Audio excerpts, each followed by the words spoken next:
Pronto, já estamos na gravação. O que era que eu ia falar, meu Deus? Protocolo ERAS, vocês já assistiram, então, assim, cirurgia cardíaca é um assunto muito importante, né?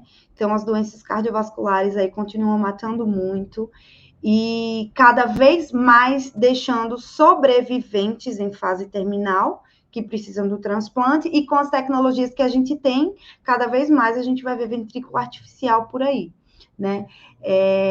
Então, as pessoas estão sobrevivendo cada vez mais graças ao nosso arsenal tecnológico cada vez melhor e nossa abordagem cada vez melhor e mais rápida a esses pacientes. Isso eu estou falando de contexto mundial, né? A gente sabe que no Brasil a gente ainda tem as nossas dificuldades logísticas e tudo mais, mas até falando um pouquinho sobre as diretrizes, né, de infarto que a gente viu aí essa semana, um dos principais problemas que a gente tem é a abordagem desses pacientes no momento adequado, né, no momento inicial, até mesmo pela dificuldade do próprio paciente hoje reconhecer esses sintomas como sintomas de uma injúria cardíaca ali, né?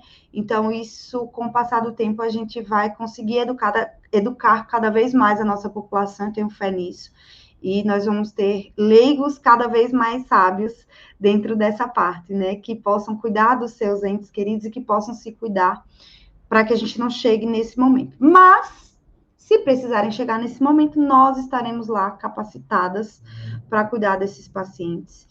E a gente começa com um ponto muito importante do processo cirúrgico, que é a injúria, né? Já não basta o paciente vir num sofrimento prévio. João, a tela não está compartilhada, não, viu? Não, ainda não, ainda Ah, não. tá. Aqui é só um babado para sensibilizar vocês sobre a importância do assunto, né?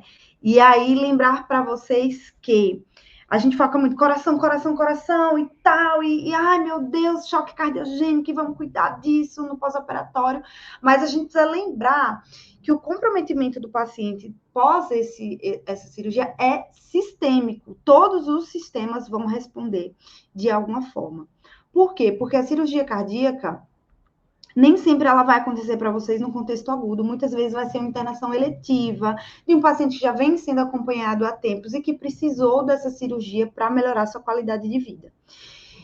Então, a gente vai pensar não só no coração, né? A gente vai cuidar de todo o nosso paciente para que a gente consiga recuperar ele de maneira mais rápida possível. E aí, o ponto do ERAS que eu tenho para falar para vocês é isso: a gente começa desde o pré-operatório, tá? Então, são vários cuidados de manutenção de níveis glicêmicos adequados, de hemodinâmica adequada, de observar como está a anticoagulação desse paciente. Muitas vezes já é um paciente com FA prévio que é anticoagulado, ou já é um paciente que tem alguma questão ali anterior que precisa ser anticoagulado, então a gente precisa observar isso antes da cirurgia, qual medicamento que ele usa, né? Então, a equipe, o heart team desse paciente, né, vai cuidar desse pré-operatório para entregar ele o mais excelente possível para que ele sofra da menor forma possível no transoperatório, ali no intra, né,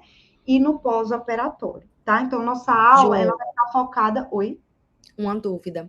Quando vocês recebem esses pacientes que, por exemplo, vão fazer uma revasc, vão fazer uma troca de válvula, que eles internam e fazem um pré-operatório com vocês, normalmente cursa quantos dias de pré-operatório? Dentro do ambiente hospitalar, Paty, o menor tempo possível e com a menor quantidade de dispositivos que a gente puder, por conta do risco de infecção. Então, esse heart team, ele vai tratar, vai cuidar e preparar esse paciente no ambiente ambulatorial. Extra-hospitalar, entendi. Extra-hospitalar.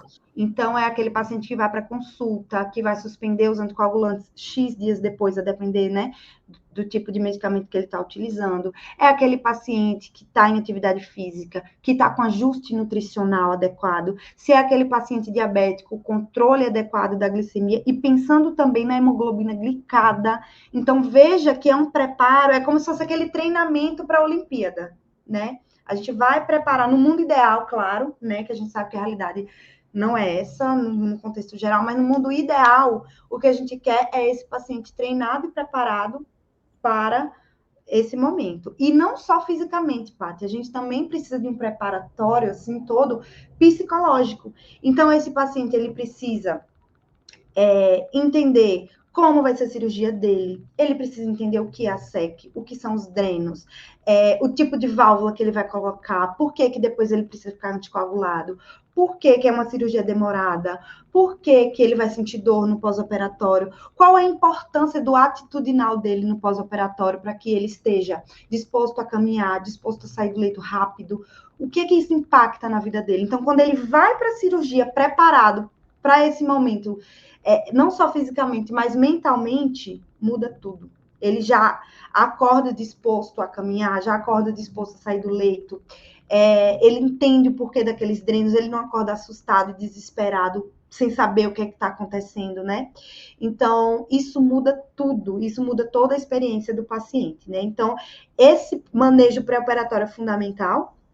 O manejo pós-operatório, do ponto de vista de reabilitação lá na frente, também é importante e vai depender de como foi esse anterior, né? E aqui na nossa aula a gente vai ver o POI, que são as primeiras 24 horas. O que é que eu tenho que cuidar para que esse paciente evolua da melhor forma possível depois, né? Então, esse POI é o que a gente vai focar aqui na aula de hoje. Deixa eu abrir aqui agora os slides. Espera aí. Compartilhar a tela.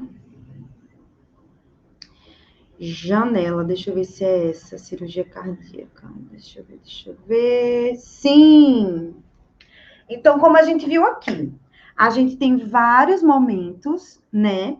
Então, todo momento perioperatório deve ser acompanhado. Lembre-se sempre do ERAS, né? Para a cirurgia cardíaca, que nos ajuda demais. Vocês estão conseguindo ver? Estão conseguindo ver o que eu estou marcando? Sim. Perfeito, Jo, perfeito. Beleza. E aí temos o pós-operatório, que são essas primeiras 24 horas aqui. Pós-operatório imediato, o famoso POI. É aqui que a gente vai conversar, tá? O imediato vai da 25ª hora ali, né, do meu primeiro PO até o 30º dia, até os 30 dias da cirurgia. Depois disso, é pós-operatório tardio. Beleza? Talvez esse paciente precise de cuidados hospitalares aqui. Talvez esse paciente precise de cuidados hospitalares aqui, também no tardio. Tudo vai depender de como ele foi manejado no pré-operatório e o que foi feito por ele nesse POI aqui, tá? É claro que o transoperatório também conta, né? Claro. Ali dentro da cirurgia, só um exemplo rápido para vocês. Se ele fica 10, 30 minutos hipotenso dentro do centro cirúrgico, repercute consideravelmente no meu POI. Então, claro que tudo conta, né? Mas a maneira que a gente cuida desse paciente quando chega na UTI é o que a gente vai abordar aqui. E nós da UTI temos que nos dedicar em todos os pacientes de cirurgia, mas principalmente nesse paciente de cirurgia de alto risco, em cada detalhe, porque cada detalhe muda o prognóstico dele nesse pós-tardio, tá? Então, seguimos aqui, deixa eu subir aqui o próximo slide. Ixi, Maria. Aqui. Nada vale de entendimento se a gente não souber a fisiopatologia. Qual é a diferença da resposta fisiológica de um paciente que foi atropelado para um paciente que veio para uma cirurgia eletiva cardíaca? Qual é a diferença? Me digam aí, do ponto de vista fisiopatológico. A resposta do organismo ao trauma. Qual que vai ser a diferença da resposta do organismo nesse atropelamento e nessa cirurgia cardíaca? No atropelamento, o paciente já vem num estado inflamatório, digamos assim, em virtude do trauma, ele já vem com os mecanismos pró-inflamatórios mesmo, todos ativados, enquanto que no pré-operatório de uma cirurgia, você está ali meio que, do ponto de vista nutricional, corrigindo glicemia, você está organizando todo para toda aquela cascata inflamatória já não está ativada dentro da cirurgia. Seria isso? Não sei. Você arrasou, Paty, arrasou. Esse ponto já é fundamental. O paciente que foi atropelado, ele só não foi esculhambado organizadamente, como ele vai ser esculhambado organizadamente na cirurgia cardíaca. Mas do ponto de vista fisiopatológico, quando a gente recebe esse paciente lá na UTI do POI, é igual, é a mesma coisa. Só vai mudar que na cirurgia cardíaca foi organizado. No atropelamento, o paciente vem sujo da rua, é a única diferença, entende? Então, daí a importância que o pessoal acha que, como vem organizado em centro cirúrgico, tá tudo bem. Não. A resposta sistêmica vai ser na mesma intensidade. E a depender da situação, ainda pior, porque se o paciente tem uma SEC prolongada, a gente vai entender o mecanismo da SEC também, o de cirurgia cardíaca ainda fica mais grave. Então, muita atenção nesses aspectos fisiopatológicos. E a Paty já introduziu perfeitamente a parte de citocinas inflamatórias, resposta sistêmica, tudo isso vai ser muito forte nessas primeiras, eu digo nas primeiras 24, mas principalmente ali nas primeiras 6 horas, tá? Isso é muito importante. Então, pensando nessa resposta fisiológica que está aparecendo aí no slide para vocês, a gente vai pensar em alguns aspectos. Lembra do pré-operatório que eu falei que a gente precisa treinar esse paciente e preparar ele? A resposta dele já começa daí. Se ele teve um pré-operatório bom, a reserva funcional dele vai estar excelente.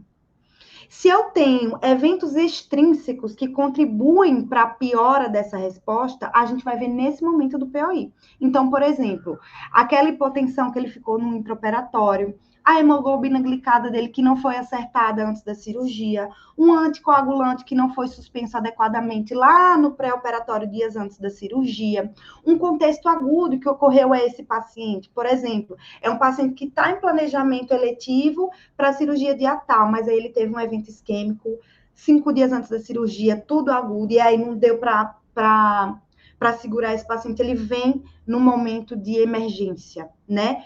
Tudo isso vai repercutir no meu POI, tá?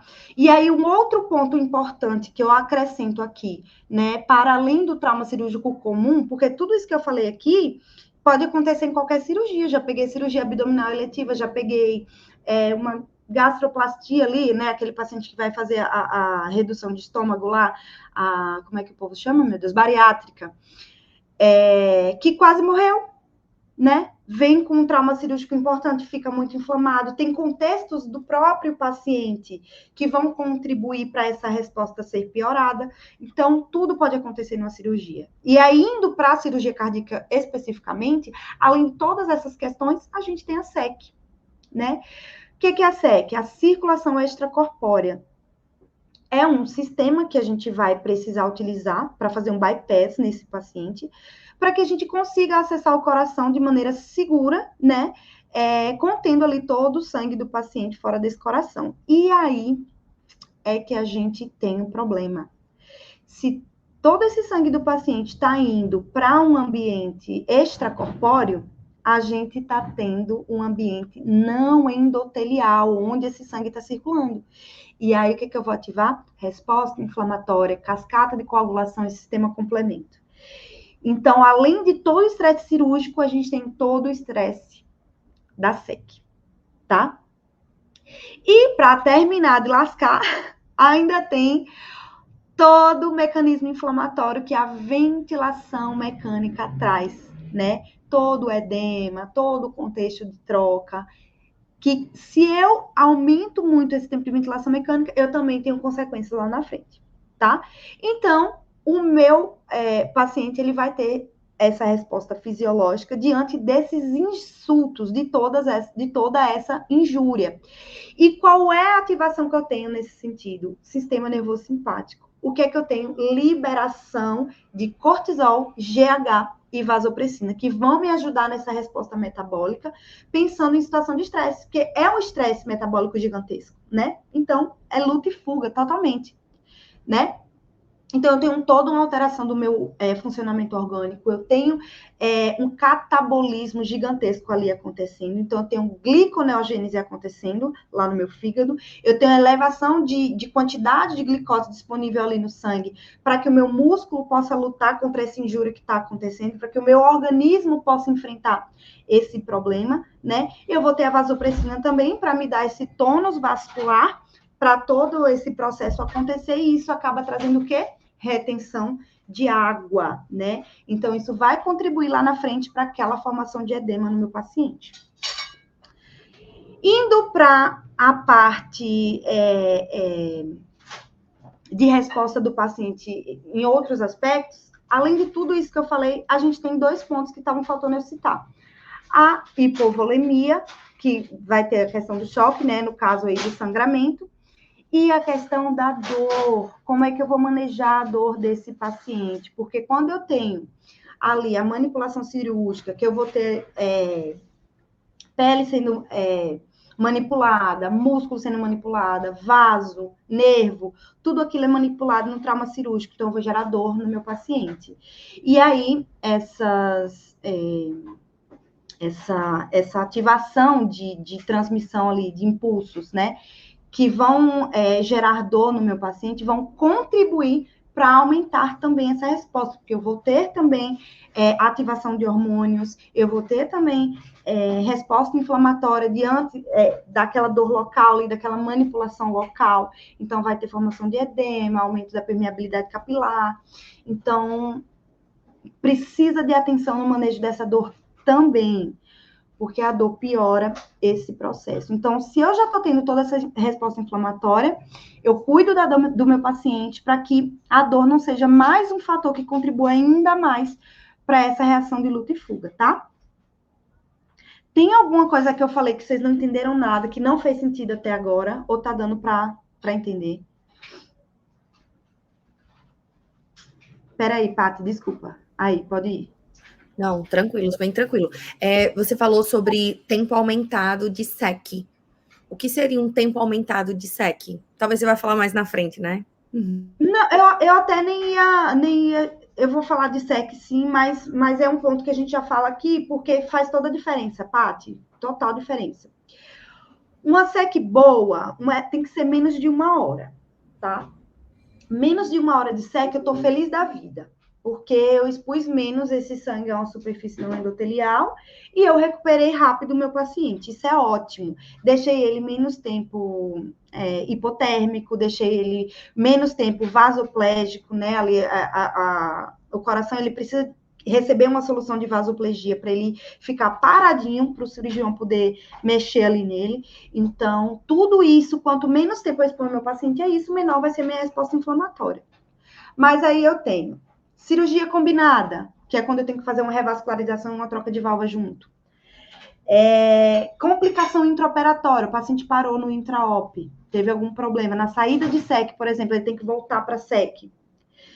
Paciente com dificuldade de bomba, que aí demora de sair da SEC, às vezes ele tira a SEC e entra uma ECMO e volta para a UTI em ECMO, em suporte. Paciente, já falei de cirurgia combinada, paciente que intercorre, que sangra, que precisa de revisão de hemostasia, por exemplo. Que foi, fechou, tal, deu tudo certo, começa a colocar esse coração para bater, teve algum dano ali naquela saída, volta para a SEC, enfim. Tudo isso pode acontecer dentro do intraoperatório, aumentando o meu tempo de SEC. E aí eu chamo principalmente para cirurgias combinadas. Acabam aumentando aí esse tempo. Quer ver um tipo de cirurgia danada para ter SEC prolongada? Tromboendarterectomia pulmonar. Aqueles pacientes de TEP grave que não conseguem ser tratados com anticoagulação plena e vão para a cirurgia cardíaca, cirurgia torácica, na verdade, né, porque é pulmonar, e precisam de SEC, porque essa cirurgia precisa de SEC. E aí você vai lá tirar aqueles trombos, né, do pulmão do paciente. E aí, se eu tenho na cirurgia cardíaca uma SEC de 50 minutos maravilhosa e uma SEC de 2 horas tenebrosa, que demora, né, de 2 horas, sabe quanto é a SEC numa tromboendarterectomia em média? 5 horas.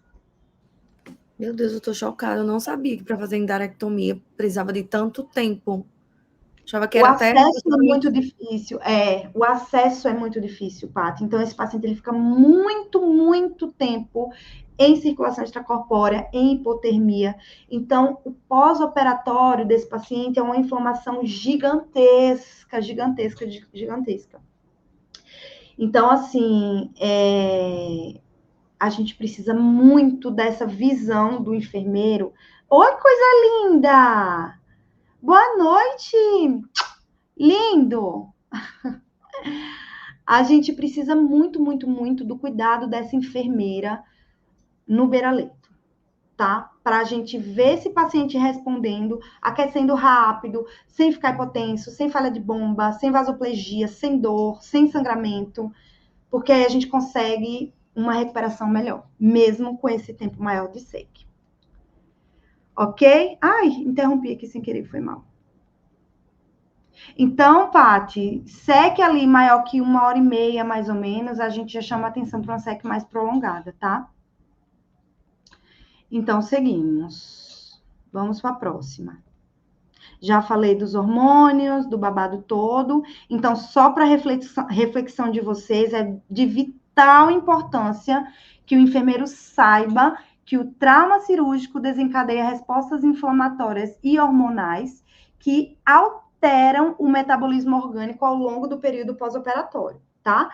Essas alterações vão refletir no crescimento, cicatrização, manutenção da homeostase, adaptação do organismo diante da injúria, tá? Então, só para fechar esse raciocínio, é por isso que é importante que vocês entendam toda essa fisiologia no pós-operatório, tá?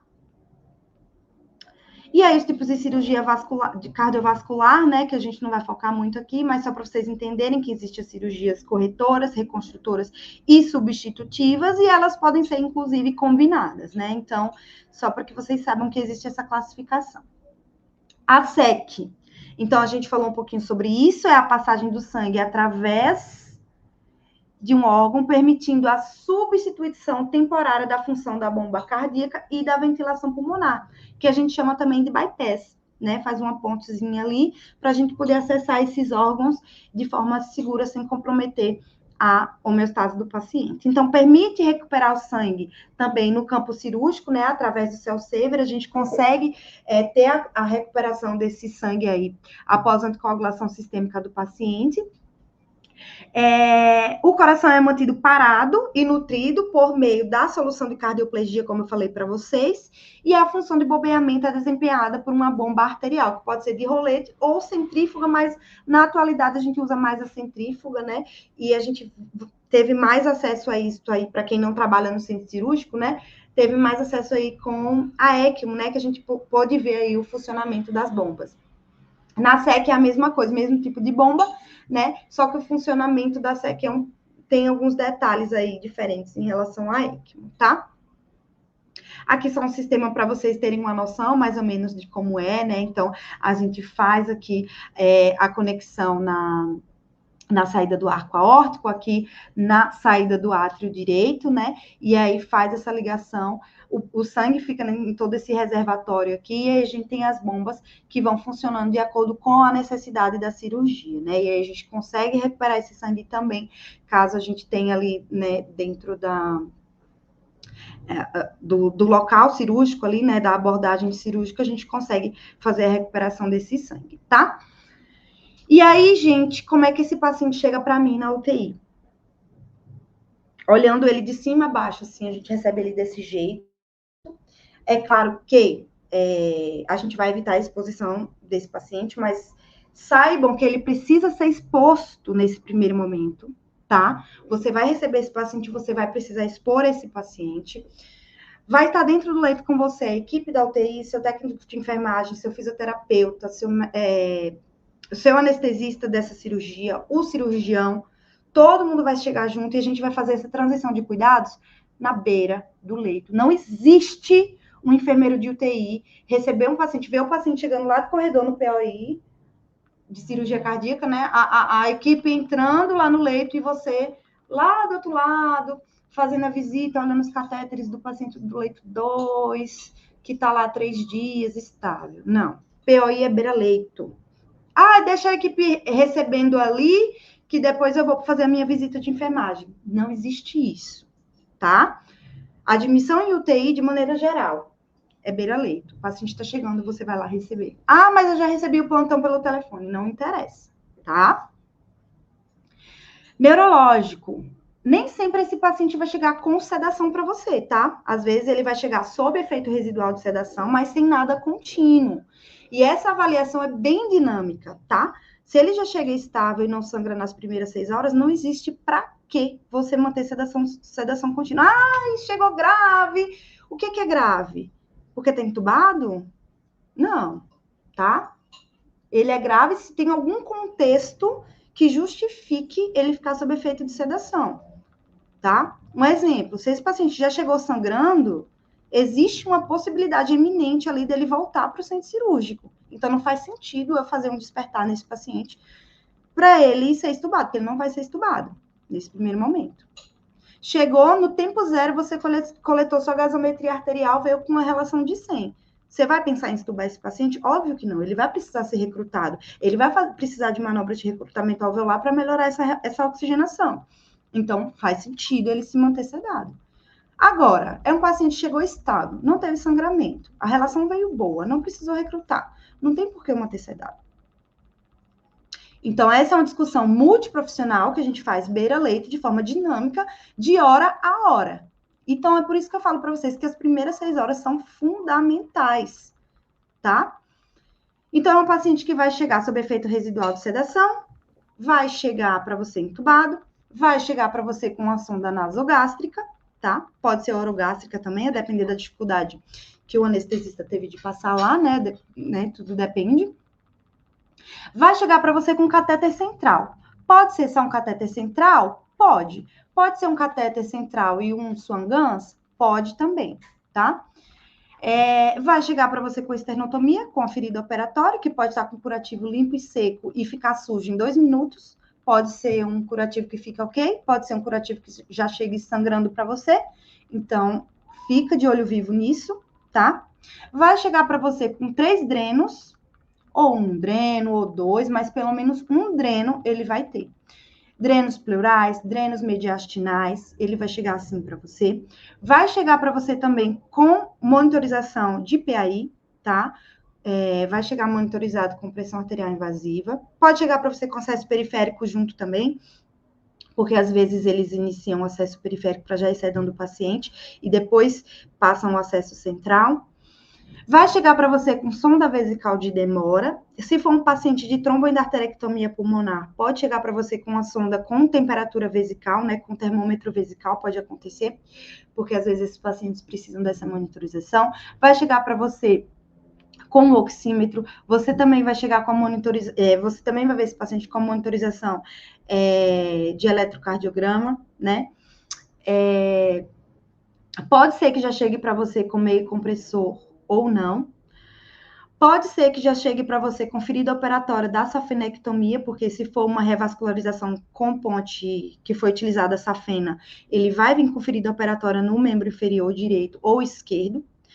Se for mamária, ou se for radial, pode ser que chegue para você com ferida operatória em um dos braços, tá? E acho que tá bom, né, galera? Pouquinha coisa. No acesso, frequentemente, quais drogas vêm do centro cirúrgico? Frequentemente, o paciente vem em uso de de uma noradrenalina. Frequentemente. A sedação é suspensa, não é isso? Sedação geralmente vem sem. É muito difícil, é muito raro um paciente chegar com sedação contínua do centro cirúrgico, tá? Muito raro mesmo. Mas pode acontecer, tá? Em geral, se esse paciente evolui com necessidade, as 3 principais drogas, aliás, as 4 principais drogas que você vai ver o paciente recebendo vão ser os 2 principais vasopressores, noradrenalina e vasopressina. Então, se ele chega pouco chocado, ele vai chegar só com noradrenalina, mas se ele chega muito chocado, ele vai chegar com nora e vaso associado. Joandra, quando é que vai associar vaso? Geralmente, quando a nora começa a passar de 0,25 micrograma quilo minuto. Bateu 0,2 micrograma quilo minuto de nora, 0,21, 0,22, a gente já começa a preparar a vasopressina como segundo vasopressor desse paciente, tá? Se o paciente vem hipertenso, aí geralmente vai ser com tridil ou niprid. Então, você vai ver esses 2 cenários. Ou ele com tridil ou niprid, ou já aconteceu também de ter os 2 associados, ou noradrenalina ou nora e vaso associadas, tá? De droga vasoativa para controle de IPA vão ser essas 4, as principais, tá? Principais. Raramente você vai ver chegar com outras. E, claro, inotrópico. Então, vez ou outra, né? Assim, não vou dizer que é nem tão comum e nem tão difícil, depende. Às vezes o paciente já sai com dobuta da UTI, né? Às vezes é um paciente que já está lá em uso de dobuta e volta com a mesma dose, ou com dose menor, ou com dose maior. Paciente que vai sem e volta com, é um paciente que vai com e volta sem. Depende, mas o inotrópico é muito frequente nesse contexto da cirurgia cardíaca, tá? Então, sempre vai ser a dobutamina. Muito raramente, assim, eu não vou dizer para você que nunca, porque a gente nunca pode dizer nunca, né? Mas muito raramente você vai ver uma dopamina nesse perfil de paciente, tá? Para inotropismo, sempre a principal escolha aqui no nosso contexto de cirurgia cardíaca vai ser a dobutamina, tá? Então, no mínimo, são essas drogas. Outras drogas diferentes dessas, a gente vai ver mais raramente, né? Às vezes você vai ver numa tromboidarterectomia uma fenilefrina, um paciente extremamente grave que precisou de salvamento, foi uma seca extremamente prolongada, pode chegar aí com nora, vaso e adrenalina associados, né? Enfim, mas num contexto geral, são essas 5 drogas: nora e vaso, tridil e nipride e dobutamina. No dia a dia normal de POI, de cirurgia cardíaca. Beleza? Perfeito. Uhum. Então, esse é o cenário, meninas. Agora, a gente vai ver, passo a passo, cada coisinha que a gente vai fazendo aqui por sistemas, nesse paciente que chega desse jeito pra gente. Joandra, se eu pudesse escolher uma coisa para olhar primeiro, na hora que eu tô vendo esse paciente chegando no corredor, qual é a primeira coisa que eu vou olhar? A quantidade de bombas. Então, se você tá vindo lá de longe, um paciente com 2 bombas de infusão, ele tá bem. Agora, se você tá vendo esse paciente com 3 ou 4 bombas, pode ter certeza que ali já tem um cenário um pouco mais complicado, fica de olho. E quando você entra no leito para expor esse paciente, a primeira coisa são os drenos. O sangramento é uma das principais complicações do pós-operatório imediato. Então, o paciente chegou, já vê se o dreno está campeado, já coloca a fita para você ver onde está o selo d'água, já fica atento se está sangrando algum ósteo, alguma coisa, se o curativo do dreno tá sangrando, se a ferida operatória tá sangrando, tá? Assim, bater o olho é isso. O resto dá para você olhar com um pouquinho mais de calma, claro, né? Como as drogas, por exemplo. Mas de cara, vendo no corredor, você já olha a quantidade de bombas e já olha se tá sangrando. Porque a atuação do enfermeiro dentro do sangramento é primordial. A velocidade com que a gente faz esses medicamentos para conter sangramento muda tudo. Ficar esperando chegar um cálcio lá do rococó pode mudar tudo. Então, assim, vai receber um paciente que tem previsão de sangramento, que lá na passagem de plantão você já recebeu algumas informações que ele foi politransfundido, por exemplo, cálcio já tem que estar perto, protamina já tem que estar perto, porque você pode precisar nas primeiras 4 horas, tá? Então, assim, receber esse plantão de forma segura já vai te ajudar muito, tá? Então, esse é o cenário do POI, esse é o cenário do paciente de cirurgia cardíaca. São todos esses dispositivos que eu falei para você, no mínimo, né? Às vezes ele já vem com balão intraórtico, às vezes ele já vem em ECMO, às vezes ele já vem com o FlowTrack ou com o Volume View. Então, assim, vão ter algumas variações, claro, mas num contexto geral, é esse aqui que eu tô mostrando para vocês. Amiga, faz um favor para mim, vê se... Pega uma caixinha branca que tem embaixo da minha estante aí, que eu acho que tem um FlowTrack aí dentro. Vou mostrar para as meninas daqui a pouco. Aí pode deixar aqui. Obrigada, amiga. Valeu. Tem uma caixa de Pandora aqui, que talvez tenha algumas coisas que eu possa mostrar para vocês. Segunda principal preocupação, arritmia, tá? E aí, então, chegou eletro, tá? Beleza, Joandra, você está falando muito de como esse paciente chega, mas você esqueceu de falar uma coisa importante. Como é que eu vou me preparar para receber esse paciente?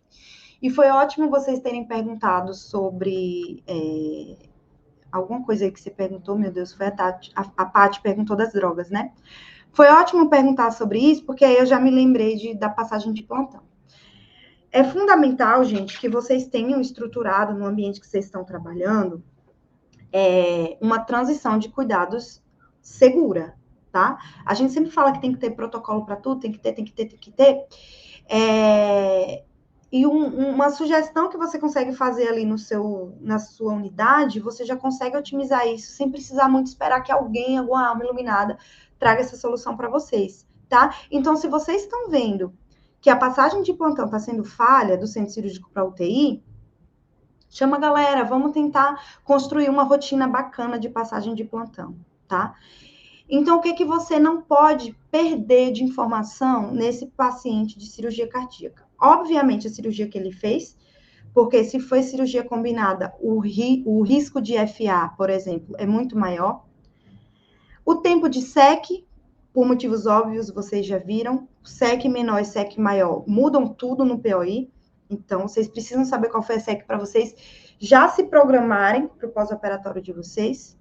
Todos os dispositivos que o paciente está em uso e as lateralidades, porque aí você vai preparar o leito, já vai colocar as bombas de um lado, o suporte da PAI do outro, o ventilador do outro, baseado na lateralidade dos dispositivos que o paciente vem usando. Horário de antibiótico. Que horas foi o último antibiótico, o último repique de antibiótico, para que você possa aprazar para as próximas 6 horas do seu plantão. Você está recebendo um plantão às 16 horas. O último horário de antibiótico foi às 14. Então, 14 mais 6, 20. Próximo horário de antibiótico, às 20.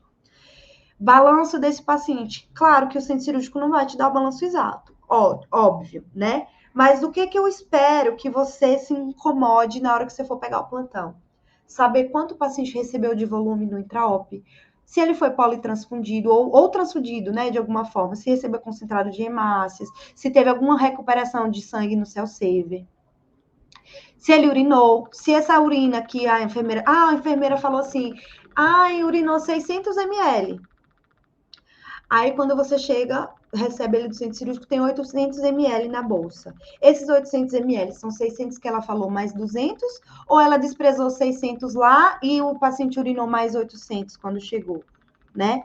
Importantíssima essa informação. Então, quanto ele urinou, quanto ele recebeu de volume, quanto tempo foi de SEC, já falamos.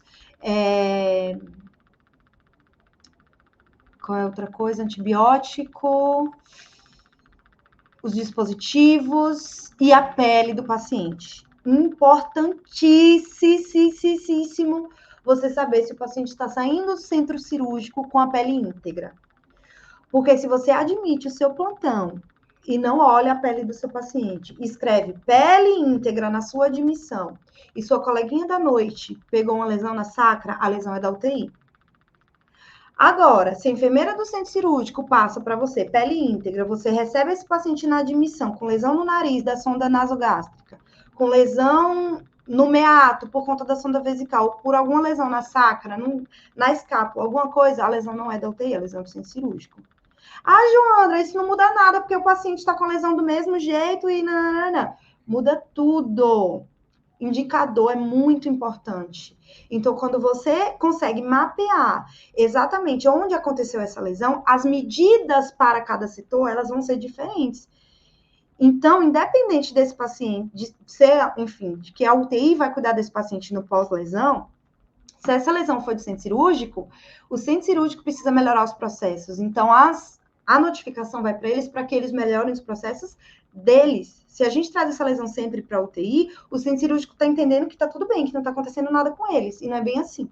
E a gente pega muito frequentemente lesão proveniente do centro cirúrgico, tá?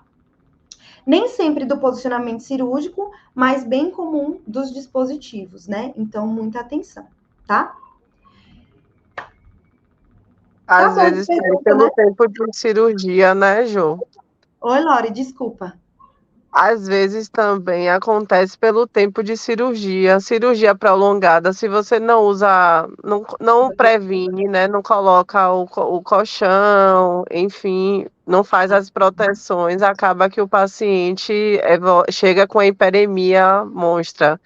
E é o que eu mesmo lá na unidade, eu bato direto com as meninas, porque existe muito isso é, de acabar falhando na informação do dorso, né? Nem sempre todas registram, e isso é algo que a gente bate sempre, que é Sim, importante.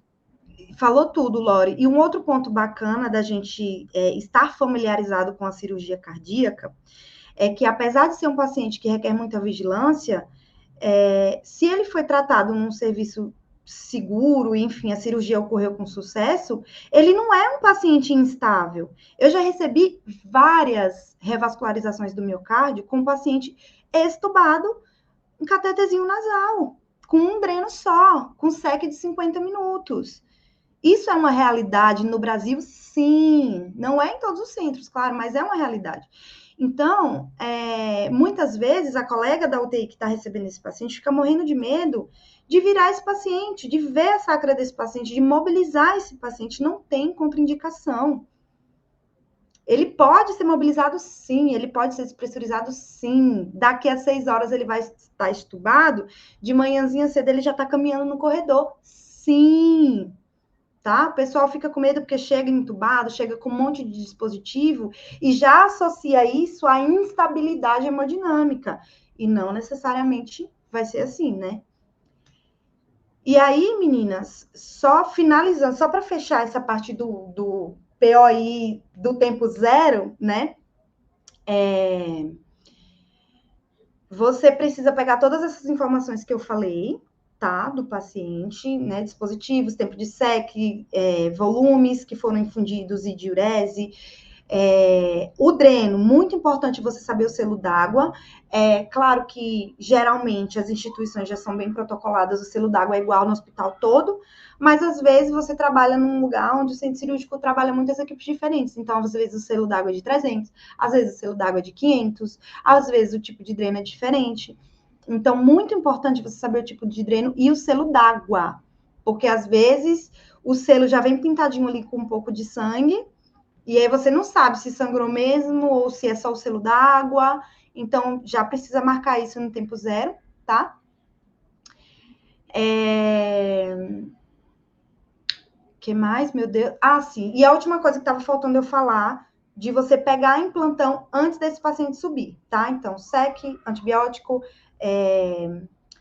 transfusões e volumes e diurese, etc., dispositivos e pele. Isso é fundamental. E aí, a última coisa que é muito importante que vocês peguem, as drogas que esse paciente está utilizando e a diluição, tá? Por exemplo, o hospital que eu trabalho atualmente, a gente vê muitas equipes externas trazendo esse paciente no POI. E aí vem umas diluições totalmente diferentes do padrão da nossa instituição. Às vezes vem uma noradrenalina em 100 ml, às vezes vem uma dobuta em 100 ml. Então, é fundamental que o colega que está te passando o plantão te passe as diluições corretas, né? Para que você entenda como essa diluição vai chegar, para que você já deixe preparado, por exemplo, para modificar essa solução para a sua, que aí você já calcula direitinho a microgramagem, já deixa a bomba programada, que aí quando esse paciente chega, você não perde tempo verificando isso, entende? Beleza. Pegar em plantão é isso. O paciente chegou, olhou bombas, olhou sangramento. E aí, o que é que você vai fazer na hora que o paciente chega?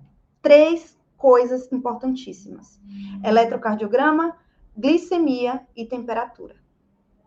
Ponto. Viu essas coisas? Tá tudo certo. Coleta os seus exames laboratoriais, monitoriza o seu paciente e toca o barco. Eletro, porque eu preciso entender como esse paciente chegou no tempo zero na UTI, caso ele evolua com algum problema nas primeiras horas ou nos primeiros minutos. Um exemplo do que pode acontecer: estenose de ponte, né? A ponte pode acabar fechando, principalmente se for uma ponte venosa, né? Uma ponte de safena, por exemplo. Pode acontecer e esse paciente pode suprar. Então, muita atenção nesse eletro no tempo zero.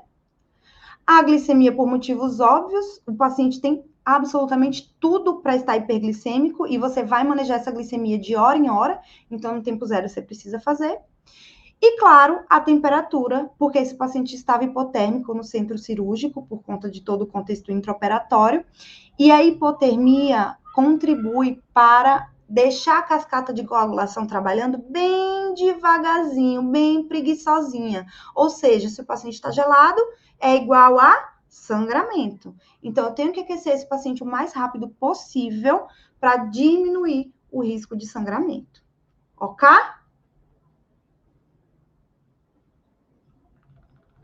Vou seguir. Vou indo, hein? Viu? Considerações. Olha tudo que a gente já falou: ativação da resposta inflamatória, sistema complemento, aumento da permeabilidade endotelial, ativação da agregação plaquetária, disfunção orgânica, que contribuem para complicações. Viram que eu falando todo esse babado aqui, a gente já tem facilidade de entender todos os outros processos, né? Então, vocês veem que quando a gente se atenta a tudo isso aqui, a gente contribui para não acontecer isso aqui, que são as complicações. E se eu tenho complicações sistêmicas, eu tenho um prejuízo de longo prazo. Quer ver um exemplo clássico disso daí? Lesão renal aguda. Se eu não cuido desse paciente adequadamente, ele evolui com lesão renal aguda, eu levo ele até para diálise nesse pós-operatório. Então, preciso ter muito cuidado, tá? Ventilação mecânica, que a gente conversou, né? Leva um estresse oxidativo, lembrando ali daquela resposta inflamatória, semelhante ao que a gente vê quando a gente fala de superfície não endotelial, né? Eu tenho um corpo estranho ali e eu tenho uma pressão positiva acontecendo, eu tenho um funcionamento pulmonar que não é o fisiológico, né? Então, isso me traz um estresse oxidativo maior. Eu tenho risco de barotrauma, depender da situação, atelectasia, o paciente está ali naquela posição em decúbito dorsal horizontal por 2, 3, 4, 5, 6 horas, enfim. Então, eu vou ter ocorrência de atelectasia, então esse paciente pode precisar de recrutamento alveolar, né? E eu posso ter também, com a questão inflamatória, o aumento de líquido ali, né? Então, esse paciente, ele pode ficar mais congesto, pode ter ali uma hipervolemia relativa ali por conta da congestão pulmonar. Eu tenho aumento da permeabilidade vascular, então, eu vou ter edema intersticial, eu vou ter edema alveolar, eu vou ter edema de via aérea. Então, todo esse contexto inflamatório pode contribuir para o pulmão do meu paciente piorar a troca gasosa, tá? E aí, esse paciente, a depender do manejo que esses profissionais da UTI têm, pode evoluir ou para recuperação ou para fibrose, né? Então, essa abordagem, mais uma vez, faz toda a diferença. Então, estubar esse paciente rápido, não deixar ele sangrar, não deixar ele fazer arritmia, não deixar ele sofrer, mais rápido eu consigo tirar ele do tubo. E aí, mais rápido eu consigo reabilitar ele, tá? Joanda, socorro, vamos de novo? Vamos. Então, estava desenhado, agora vamos para o babado aqui da listinha. Checklist, aspectos neurológicos. Pupila, nível de sedação, controle de dor. Importantíssimo tudo isso. Poxa, Joandra, meu paciente está sangrando, ou meu paciente está com uma relação péssima, ele fez uma inflamação terrível, está fazendo pulmão de síndrome de desconforto respiratório, eu vou precisar manter esse paciente sedado, vou precisar recrutar ele mais vezes. Então, e aí? Qual a nossa meta de RAS? -5? Vamos deixar o quê? Qual sedação? Vai recrutar? Vamos fazer bloqueio neuromuscular? Toda essa avaliação, tá? Tudo isso nos aspectos neurológicos. Ah, o paciente está estável? Então, vamos avaliar o despertar. Está -4, -3, -2, -1? Já está tolerando ficar em suporte? Está indo bem? Vamos mudar para suporte? Vamos avaliar esse paciente? Vamos fazer o TRE? Deu tudo certo? Vamos estubar. Como foi depois dessa estubação? Ele rebaixou de novo? Recirculou medicação? Preciso fazer algum medicamento específico? Vai precisar de catéter? Acordou bem, a decludição tá ok, enfim, tudo isso a gente pode avaliar nesse processo, tá? A monitorização hemodinâmica, a gente vai falar bem mais para frente, tá? Mas aqui é só para a gente entender que ele precisa estar amplamente monitorizado. E hoje a gente, além da monitorização básica, né, que a gente usa frequência cardíaca com eletrocardiograma, saturação, temperatura, frequência respiratória e pressão arterial, a gente tem também os parâmetros hemodinâmicos avançados, que a gente vai ver mais para frente. Já são 10 horas, a gente está no comecinho da aula, agora que eu estou vendo. Vamos lá. A gente vai ver também os parâmetros avançados do Swan-Ganz e da minimamente invasiva, que a gente vai ver mais para frente. O suporte ventilatório, né, conforme a necessidade do paciente, e aí eletrocardiograma e frequência, pressão arterial, temperatura, mais uma vez falando do aquecimento para vocês. Diurese, esse paciente tem que urinar mais de 0,5 ml quilo-hora, desde o tempo zero, tá? Se nas primeiras 2 horas ele já tá oligúrico, já presta atenção nisso, tá? Débito dos drenos, glicemia capilar, antibiótico, que é fundamental, e as alterações laboratoriais, né? Já colhe a gás, como é que tá a relação PO2-FO2, como que tá o lactato, como que tá o bicarbonato, o pH sanguíneo desse paciente está equilibrado? Tem acidose? Qual é o BIC ideal para esse paciente? Vamos calcular? Precisa aumentar a frequência do ventilador para compensar esse PCO2? Tudo isso já no tempo zero ali das alterações laboratoriais. Depois, mais para frente, troponina, como é que diz? Função renal, hemograma, como é que tá o leuco, PCR, né? Tudo isso. Então, a gente segue acompanhando esse paciente ao longo dessas 24 horas. Pensando em sedação, não esqueçam de uma escala validada, tá? Existem várias, as principais que a gente vê na atualidade são a escala de Ramsay, Haas e SAS.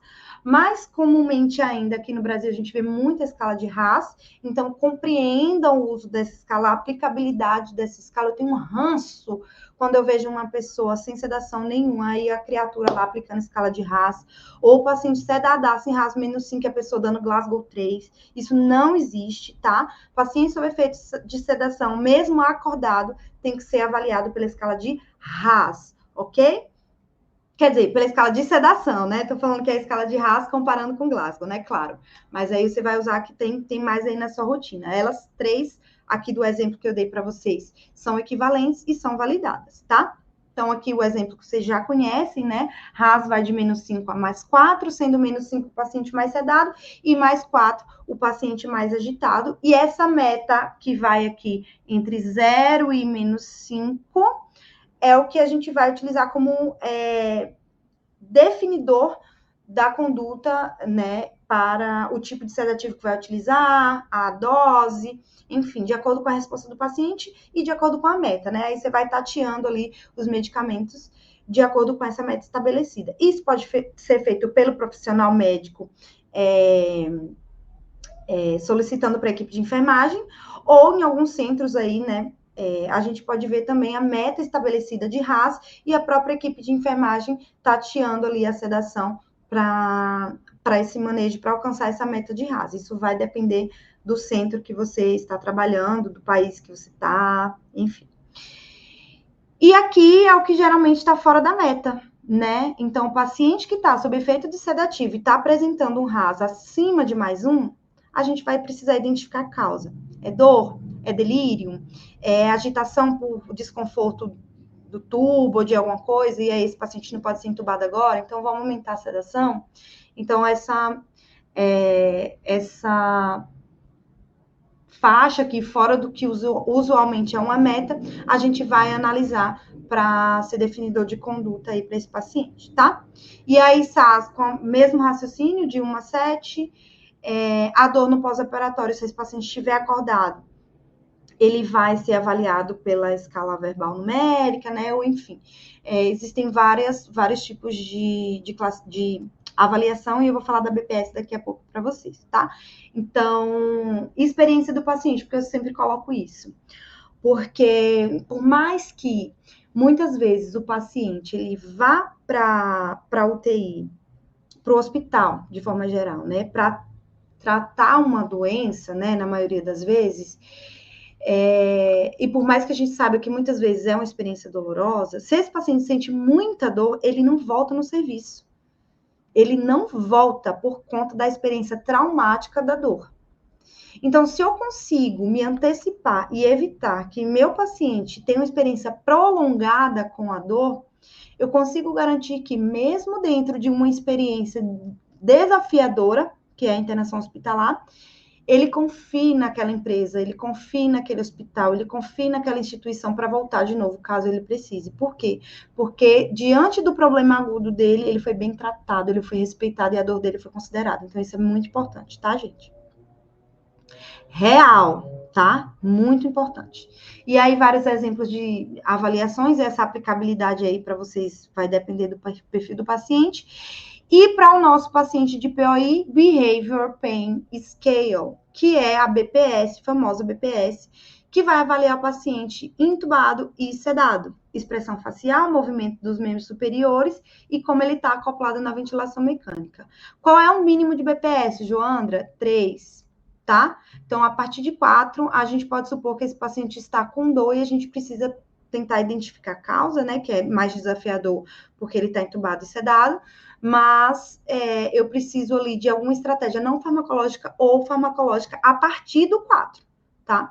Então, ou eu vou reposicionar esse paciente, ou eu vou verificar o que ele tem de analgesia de horário, enfim, ajustar para que esse paciente volte para o 3, tá?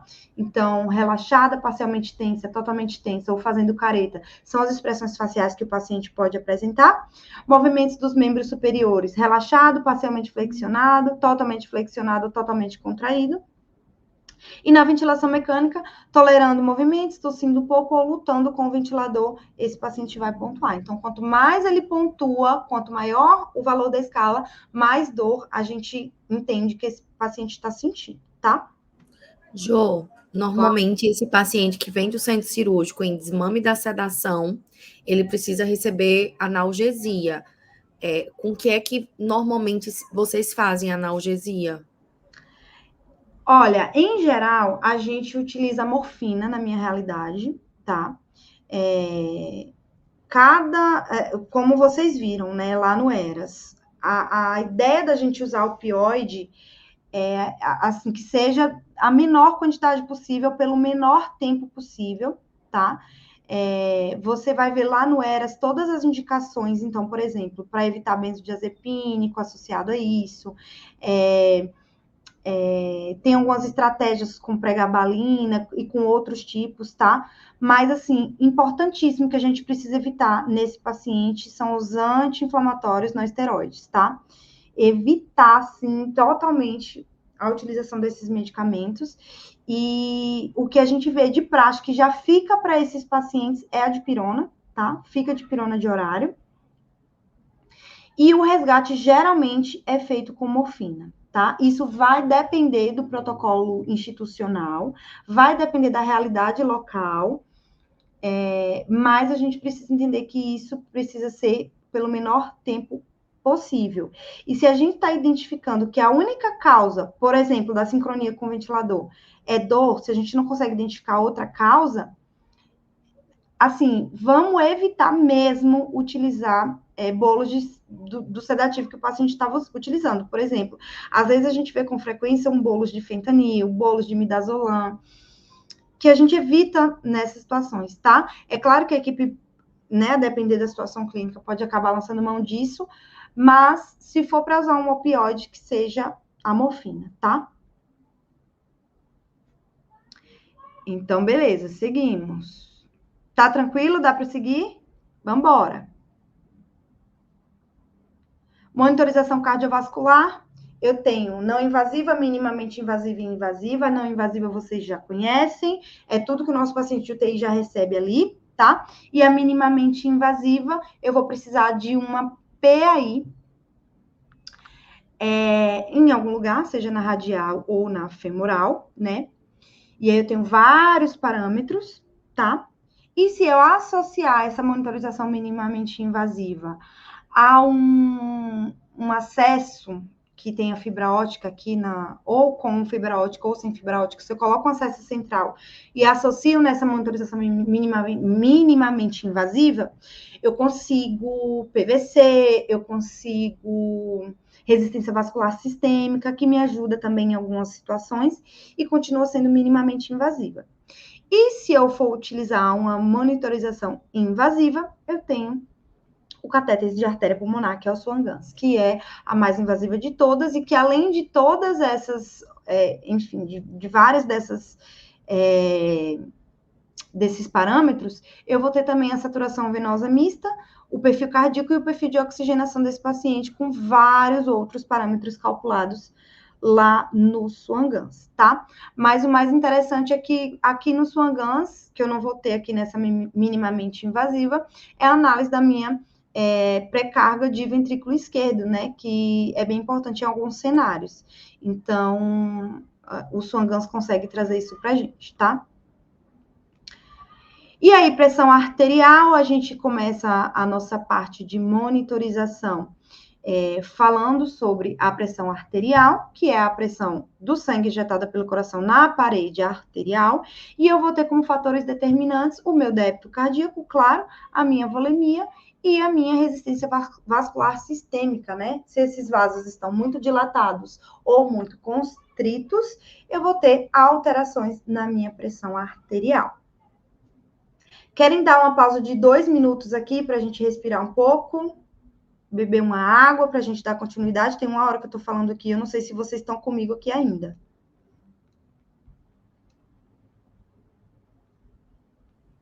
Pode ser. 5 minutos para beber água, tá?